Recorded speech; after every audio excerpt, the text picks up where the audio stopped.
In today's video, I am going to teach you how to set up Mailerlite landing page for email collection. To begin, open your browser and go to Mailerlite. Log into your Mailerlite account using your regular account details. Make sure you are signing in to the correct workspace or account, especially if you manage more than one project. Once you are logged in, give the dashboard a moment to load fully. This is where you will manage your email marketing tools, including landing pages, forms, and subscriber collection options. After you are inside your Mailerlite dashboard, look for the Site section in the main menu. This is the area where Mailerlite keeps tools related to websites and landing pages. Click Site to open that section. You should now see options related to creating or managing pages. This is the place where you can build a page that visitors will use to join your email list. Next, click Create Landing Page. This begins the process of setting up a dedicated page for email collection. A landing page is useful because it gives visitors one clear action to take. In this case, that action is entering their information into your form so they can subscribe. Take a moment to let the landing page editor or template area load before moving forward. Now, choose the landing page you want to update. This may be a page layout or an existing landing page that you are preparing for email collection.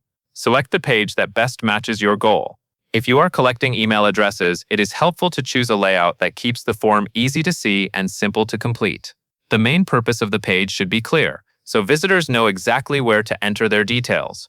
Once the landing page opens in the editor, look over the page layout. You will usually see different content blocks, such as text, images, buttons, and a form area. For email collection, the form block is the most important part. This is where people will type in their information before joining your list. Move your cursor over the form area and click the form block to edit it. Inside the form settings, review the fields that are currently included. Common fields are name and email. The email field is essential because that is what allows you to collect subscribers.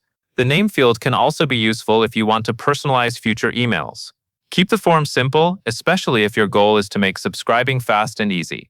A shorter form can often make the sign-up process feel less overwhelming for visitors. After checking or editing the form fields, make sure the information looks correct. Confirm that the form includes the fields you want people to fill out, such as name and email. If everything looks good, click Save and Publish. This saves the form changes and prepares the landing page, so it can be made available online. Saving is important because it makes sure your edits are not lost before you move on to the final launch settings. Now you will set the custom URL slug for your landing page. The URL slug is the last part of the page link. It should be short, clear, and related to the purpose of the page. For example, it can describe the sign-up page or the offer connected to your email collection form. Keep it simple so it is easy to share and easy for visitors to understand. Once your custom URL slug is entered, review it carefully for spelling and clarity. This link is what people will use to access your landing page, so it should look clean and professional. When you are ready, click Save and Continue. This final action saves the URL setting and launches your email collection page. Your Mailerlite landing page is now set up for collecting email subscribers. You have logged in, opened the Site section, created or selected a landing page, edited the form fields, saved and published the page,